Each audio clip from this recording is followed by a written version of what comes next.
Alors bonjour, je suis Jean-Christophe, animateur astronomie à Planète Science. Donc j'anime des stages d'astronomie et aussi j'organise des séances de planétarium pour le public. La première étape, c'est d'abord de savoir observer le ciel à l'œil nu, s'y retrouver un petit peu dans les constellations, savoir identifier les principales planètes. Et puis alors après, dans un second temps, moi je conseille de prendre des jumelles pour pouvoir grossir un peu plus et puis surtout amplifier la lumière.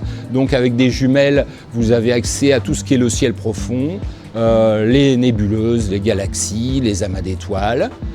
Et puis, dans un troisième temps, passer à un instrument plus coûteux, une lunette, un télescope, qui permet là de vraiment grossir plus les objets encore.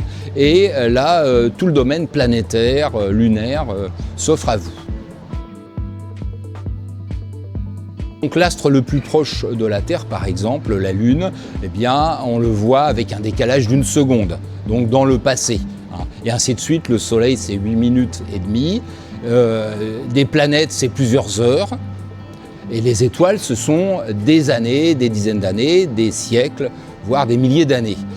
Donc on perçoit toujours les astres avec ce décalage temporel dans le passé, mais en même temps vous avez raison de parler de l'avenir parce que en astrophysique, eh bien, on peut observer les étoiles à différents stades de leur vie, des étoiles très jeunes, d'autres très vieilles, et ça nous projette aussi dans l'avenir, par exemple, de notre étoile, le Soleil.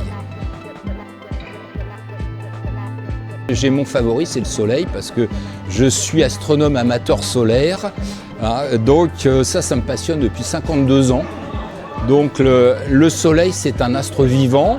Et dès qu'il fait beau, je sors le télescope et je l'observe parce que le Soleil c'est comme nous, il a des humeurs. Il y a des jours où il est calme, des jours où il est plus énervé, des jours parfois où il peut piquer des colères et c'est passionnant.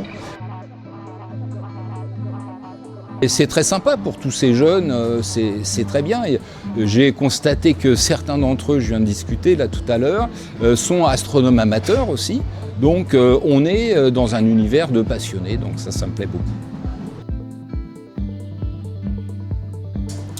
Oui, Planète Science, vous retrouverez ça sur Internet, oui, bien sûr. Alors Planète Science, je précise, c'est pas que de l'astronomie.